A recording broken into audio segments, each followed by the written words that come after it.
நாம் அல்லாஹ் ஹலாலாக்கிய அறுத்து உண்ணக்கூடிய விலங்குகள், அந்த விலங்குகளுடைய சிறுநீர் சாணம் இருக்கின்ற இடம் அது நஜீஸ் அல்ல என்பது ஏற்கனவே ஃபிக்ஹ் பாடத்தை படித்தோம்.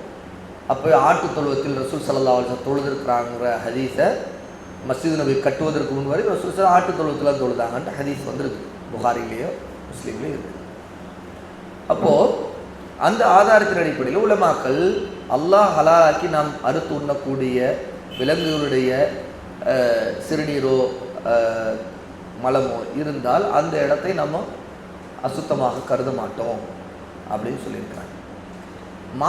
இதில் கேள்வி என்ன கேட்டால், ஒட்டக தொழுவத்தில் ரசூலுல்லாஹி ஸல்லல்லாஹு அலைஹி வஸல்லம் தடுத்திருக்கிறாங்களே, எந்த விஷயத்தில் சட்டம் விதிவிலக்கு வந்துருச்சோ, அதாவது ஒரு பொதுவான விதி இருக்குது, அறுத்து உண்டு சாப்பிடக்கூடிய ஹலாலான பிராணிகளுடைய சிறுநீர் மலம் இருக்கின்ற இடம் அது அசுத்தம் அல்ல, அந்த இடத்துல தொழுகலாம் அப்படின்னா. ஆனால் அதில் எதை ரசூலுல்லாஹ் விதிவிலக்காக்கிட்டாங்களோ அந்த விதிவிலக்கு அந்த சட்டமாக எடுத்துக்கிறோம், அந்த விஷயத்துக்கு அது சட்டமாக. அந்த அடிப்படையில் ஒட்டக தொழுவத்தில் ரசூலுல்லாஹ் தடுத்துட்டாங்க. அதுக்கு வேறு காரணங்கள் இருக்கலாம்.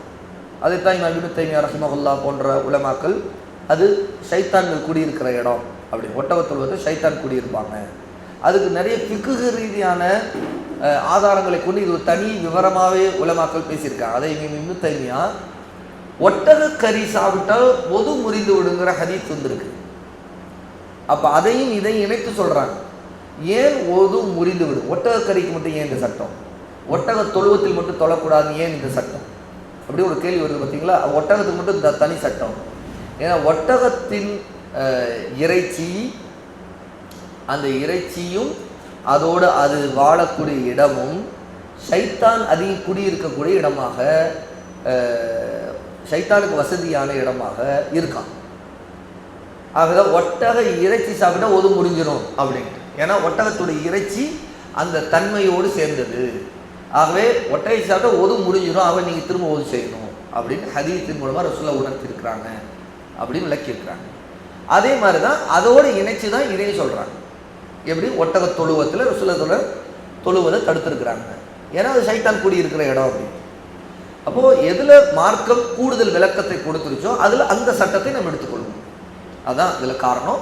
அது ஒட்டக தொழுவத்தில் தொழுவது தடுக்கப்பட்டிருக்குது, ஆட்டு தொழுவத்தில் தொழுவது அனுமதிக்கப்பட்டிருக்கு. எதுக்கு தடை வந்துருச்சோ அதை நம்ம அப்போ எடுத்துக்கொள்வோம். தடை இல்லாதது பொதுவான விதிப்படி தொழுவது ஆகமாக்கப்படும், ஆட்டு தொழுவம் மாட்டு தொழுவம் அது ஆகமாக்கப்படும் அப்படின்னு கருத்தாயிடும்.